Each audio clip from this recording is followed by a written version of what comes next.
Good, happy Wednesday morning, March 30th, 2022. I'm Riley King, and welcome to this Wednesday morning edition of the Riley King Newscast, right here on the Riley King Network. We have a lot of news to get to this Wednesday morning, so let's get started right now.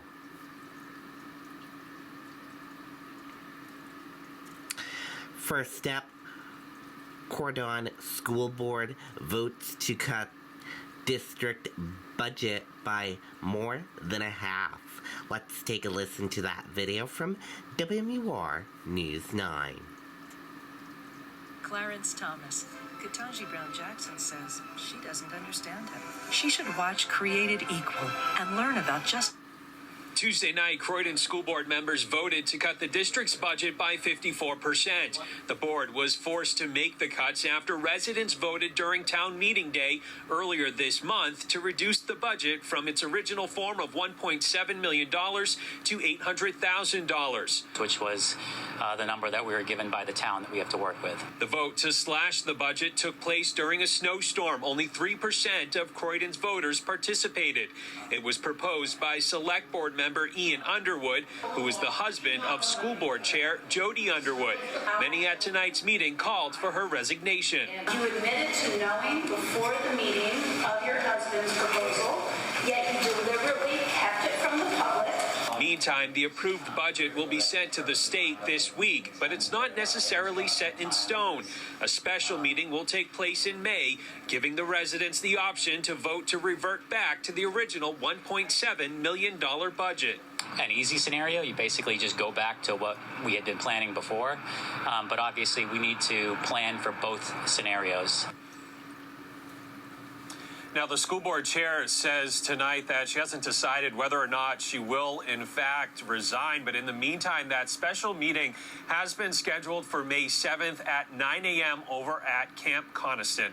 Reporting live in Croydon, I'm Tim Callery, WMUR News 9. Okay, and there you go on that video and that report.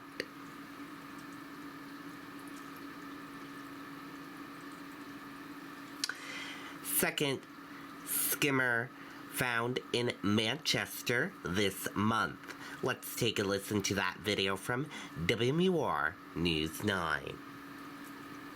For the second time in a week, a credit card skimmer has been found in a store in Manchester. Take a look. This skimmer, found on the register at a 7-Eleven on Beach and Valley Streets. As you can see, it looks nearly identical to the ones you'd see at any other register. Last Friday, police opened an investigation on a similar device found at the Walmart on Gold Street. They say there's no way to tell how many people have been impacted by the skimmer, and they say to keep a close eye on your bank statements. Okay, and there you go on that video and that report.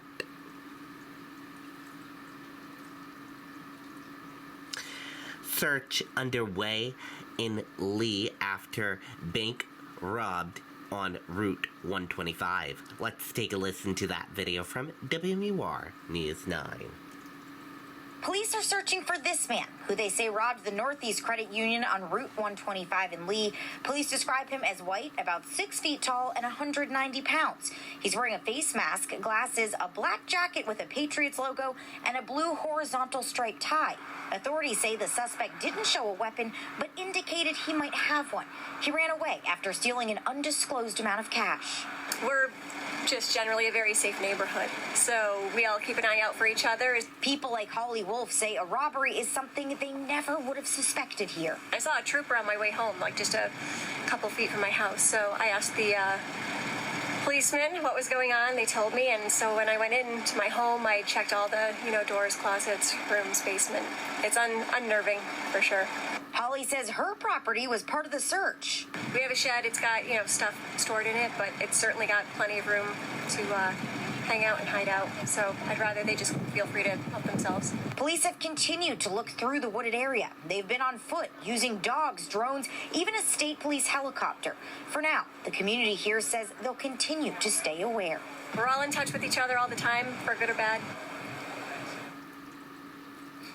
No arrests have been made, but again, this is an active investigation, so we'll keep you updated both on air and online as we learn more. Live in Lee, Grace Feinerman, WMUR News 9. I'm so glad we're finally on vacation! Yeah, leg cut. Okay, and there you go on that video and that report. Fuel stolen from a truck in Sanbornton.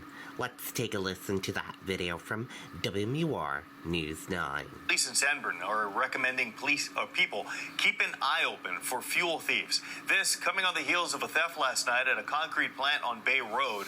Police say fuel was siphoned from trucks on property. Investigators believe higher gas prices could make this more common. Police are recommending securing gas tanks and parking in well-lit areas. Okay, and there you go on that video and that report.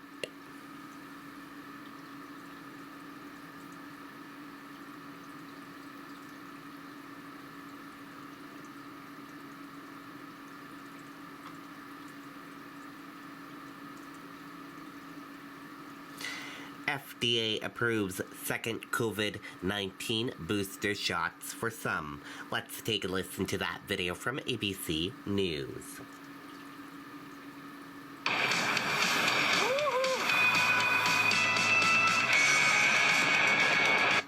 Back here at home tonight, and there are significant new developments in the pandemic. The FDA now giving the green light for a second COVID booster for Americans 50 and older. How quickly will you be able to get it? And will they recommend everyone else get it too?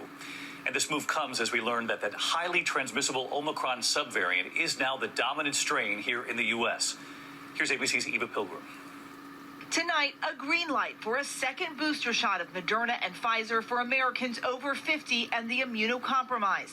Health officials pointing to waning protection.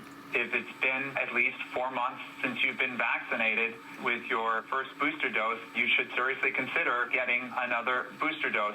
The new boosters will be available to anyone over 50, but the CDC says they are especially important for people over 65 and people over 50 with underlying health conditions, which puts them at higher risk for severe outcomes from COVID. If you're older, probably you walk a little faster to get the fourth shot. These boosters can go into arms right away at pharmacies and doctors' offices. If this is something that's going to keep me and my family and my friends from getting sick, then I'm willing to do it. The FDA is also telling Americans to be prepared for another booster this fall. The hope is that this latest round of boosters will help protect against a new wave of COVID like we are now seeing overseas. The highly contagious subvariant BA2 is now dominant in the U.S., making up an estimated 55% of new infections. It's starting to create a surge in many parts of the country. So it makes sense that many people may want to up their immunity as we potentially head into a surge. Well, I'll be watching this closely. Eva back with us tonight. Two quick questions for you, Eva. First, today's move is for people 50 and older. How soon will we know if this is going to be for people under 50 as well? And I always ask about the people who got the J&J vaccine, that one-shot vaccine and then a booster. Should they be getting one of these new Pfizer or Moderna boosters too? Well, David, people under 50 will learn more about the need for a booster when the FDA meets next Wednesday. As for those people who only got the J&J vaccine in its booster, the CDC now says that they can be boosted with the Pfizer or Moderna vaccines 4 months after their last shot. David? All right, Eva Pilgrim with us on the pandemic again tonight. Thanks, Eva. Hi, everyone. George. Okay, and there you go on that video and that report. And that does it for this morning edition of the Riley King Newscast, right here on the Riley King Network. Thank you for tuning in and watching. Have a great day, everyone, and goodbye.